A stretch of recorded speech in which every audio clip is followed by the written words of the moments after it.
देखती आंखों और सुनते कानों को मेरी तरफ से अस्सलामु अलैकुम। हमल के लिए बेहतरीन सेक्स पोजीशन कौन सी है? ज़्यादातर जोड़ों की तरह जो हामला होने की कोशिश कर रहे हैं, आप शायद सोच रहे होंगे कि हामला होने के लिए जिनसी बेहतरीन पोजीशन कौन सी है। बहुत से लोगों का ख्याल है कि मिशनरी पोजीशन, ऊपर मर्द नीचे औरत, हामला होने के लिए बेहतरीन जिमा की पोजीशन है।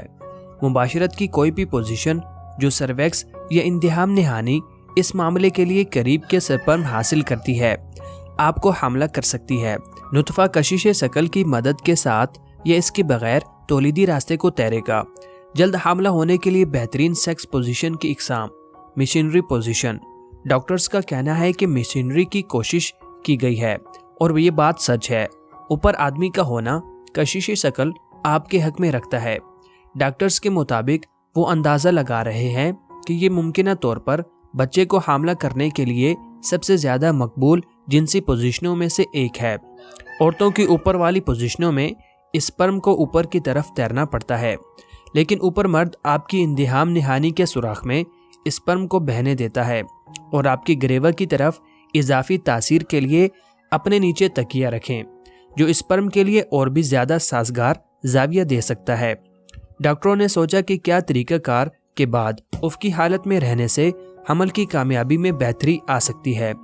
एक तहकीक में इन्होंने पाया कि जो लोग स्पर्म की मुंतकिली के बाद 15 मिनट तक अपनी पीठ के बल लेट गए, इनमें 3 चक्रों के बाद हमल की शरह 27% थी। इसका मवाजना इन लोगों से करें जो मुंतकिली के फ़ौरन बाद उठे, इनमें हमल की शरह 18% थी। Doggy style. MRI स्कैनों का इस्तेमाल करते हुए मुहक्किकीन इस बात का मवाजना करने के काबिल हैं कि कौन सी जिनसी पोजीशन मिशनरी ग्रेवा के डोगी स्टाइल ये सबसे ज़्यादा करीब इंजाल होती है। आपको ये सुनकर हैरत हो सकती है कि मिशनरी पोजीशन के मुकाबले में उकबी इंदराज अज़्व तनासुल को नुतफ़ा पहुँचाने के लिए मिसाली मुकाम के करीब पहुँच जाता है। ये तहकीक हमें इस बारे में कुछ नहीं बताती है कि इससे हमल की कामयाबी पर क्या असर पड़ सकता है। अगर आप मिशनरी पोजीशन से बोर हो चुके हैं लेकिन आप फिर भी ऐसी पोजीशन चाहते हैं जो हामला होने के लिए बेहतरीन हो, तो पीछे दाखिले पर गौर करें। डोगी स्टाइल हामला होने की कोशिश करने के लिए एक बेहतरीन पोजीशन हो सकती है, क्योंकि आपके पास दखूल की बेहतरीन गहराई होती है। अज़्व तनासुल के सर को ग्रेवा के खुलने के दाईं तरफ रखना, जिसका मतलब यह है कि स्पर्म ग्रेवा के जरिए सफ़र के लिए बेहतरीन पोजीशन में खारिज होते हैं। कंधों पर टांगे। ये तकरीबन बहुत आसान लगता है, लेकिन जब हामला होने की बात आती है तो कशिश शकल एक किरदार अदा कर सकती है। यही वजह है कि डॉक्टर मिशनरी के लिए इस महम जोई का मशवरा देते हैं। जब आप पीछे लेट जाएं और अपनी टांगें अपने साथी के कंधों पर रखें। मर्द का अज़्व तनासुल कशिश शकल के जरिए औरत की इंतहाम नहानी की तरफ खींचा जाता है और इंजाल के बाद ये स्पर्म के लिए ग्रेवा तक और इससे गुजरना बहुत आसान बना देता है। पहलू बा पहलू कैंची। इस पोजीशन में मशगूल होने पर जोड़े अपने पहलुओं पर लेटते हुए एक दूसरे का सामना करते हैं। ना सिर्फ ये रोमांटिक है जो बच्चे बनाने वाले जिनसी ताल्लुकात में शामिल आसाब को आसान बना सकता है, बल्कि ये गहरे दाखिले की भी इजाज़त देता है। वेल बेरो। नहीं, इसको आजमाने के लिए आपको योगी या जिम्नास्टिक बनने की ज़रूरत नहीं है, लेकिन ये हमला करने के लिए सबसे ज़्यादा महम जोई वाली जिनसी पोजीशनों में से एक है और यकीनी तौर पर बेबी पंप के साथ करने की पोजीशन भी नहीं है, तो क्यों न इसे अपनी लिस्ट से बाहर कर दिया जाए। औरत इस पोजीशन में आ जाती है जैसे कि वो पहिए की दौड़ में व्हील बैरो बंधने वाली हो। बाथ ब्रश या बिस्तर पर आप अपनी कहनियों पर भी आराम कर सकते हैं। मर्द औरत की टांगें पकड़ता है और अपनी रानों को इसके दरमियान लगाता है। पीछे से दाखिल होता है, जिससे गहरे दखूल की इजाज़त होती है जो नुतफ़े को अंडे के करीब ला सकता है। पीछे से दाखिला। डोगी स्टाइल की तरह इस पोजीशन में आदमी का पीछे से दाखिला होना शामिल है। अलबत्ता फ़र्क यह है कि औरत अपने पेट के बल लेटती है और मर्द अपने आप को इस पर झुका लेता है। पीछे का इंदराज गहरी रसाई हासिल करने का एक यकीनी तरीका है। Coital alignment technique.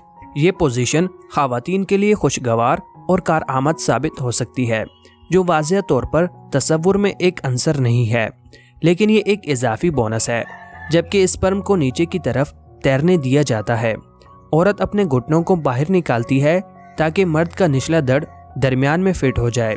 फिर जोर देने के बजाय मर्द और औरत ताल में एक साथ अपने कमरों को हिलाते हैं, जो अब भी आपको मशीनरी की कशिश शकल से मुआविन असर फराहम करता है।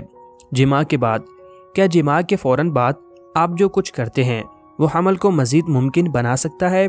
एक बार फिर, इसके लिए बहुत कम साइंसी सबूत हैं, लेकिन कई इक़दामात स्पर्म को इनके अंडे तक पहुंचने और फर्टिलाइज करने के सफ़र में लड़ने का मौका फराहम कर सकते हैं। सीधे लेटे रहना, ऐसा करने से नुतफ़े को वहां पहुंचने में मदद मिल सकती है जहां वो जा रहा है। 10-15 मिनट ये करना चाहिए।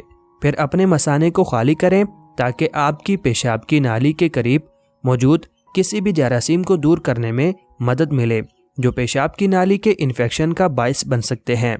अपनी शरूनी को सहारा दें। जिनसी ताल्लुकात के बाद अपने कूल्हों के नीचे तकिया रखें ताकि कशिश शकल मनी को आपके रहम की तरफ ले जा सके। एक बार फिर, इसमें 10 से 15 मिनट काफ़ी है। टांगे ऊपर रखें। अपनी टांगों को दीवार पर रखकर आराम करें, जो कशिश शकल को स्पर्म की मदद करने का एक और तरीका है। आप कभी कभी जिनसी ताल्लुकात के बाद अपने ज़ेरे जामा या टॉयलेट पेपर पर नमी महसूस कर सकते हैं। ये मुमकिन तौर पर मनी है। स्पर्म का माया हिस्सा जिनसी ताल्लुकात के 10 से 15 मिनट तक वो पहले से ही आपके रहम में होते हैं और फलोपियन ट्यूबों की तरफ सफ़र करते हैं। जल्द हामला होने का कुदरती तरीका, पहले से हामला होने के अमल की जांच पड़ताल करें। इससे पहले कि आप सरकारी तौर पर कोशिश शुरू करें, चेकअप करवाएं। अपने डॉक्टर से कबल अज़ पैदाइशी विटामिन्स के बारे में पूछें, जिनमें फोलिक एसिड होता है, जो पैदाइशी खराबियों से बचाने में मदद करता है, जैसे स्पिना बाइफिडा। फोलिक एसिड हमल के इब्तदाई मराहिल के दौरान काम करता है, इसीलिए इस बात को यकीनी बनाना ज़रूरी है कि आप हामला होने से पहले ही काफ़ी फोलिक एसिड हासिल करें। स्टैनफोर्ड यूनिवर्सिटी में एक अमराज निस्वां और गायनाकोलॉजी की प्रोफेसर MD पाउला हालार्ड का कहना है कि कोशिश शुरू करने से पहले ये चक्कर लगाएं। अगर आपको कोई बुनियादी तिबी परेशानी है तो आपको महफूज तरीके से हामला होने से पहले इनको कंट्रोल करने में रखने की ज़रूरत है। हम बिस्तरी के फ़ौरन बाद बिस्तर पर रहें। आपने ये शायद सुना होगा कि हमल के इम्कानात बढ़ाने के लिए जिनसी ताल्लुकात के बाद हवा में अपने पैरों के साथ बिस्तर पर लेट जाएं। क्या ये बात सही है? बिल्कुल सच नहीं। जिमा गोल्डफार्ब का कहना है कि 10 से 15 मिनट तक बिस्तर पर लेटे रहना अच्छा मशवरा है, लेकिन आपको हवा में अपने पैरों की ज़रूरत नहीं है। जब आप टांगे हवा में रखते हैं तो आपका शरूनी हरकत नहीं करता। वो कहते हैं कि इस वक्त के अगर दौरान बाथरूम ना जाएं, आप 10 से 15 मिनट इंतज़ार करें तो नुतफ़ा जो ग्रेवा में दाखिल होने वाला है वो ग्रेवा में ही होगा। शुक्रिया।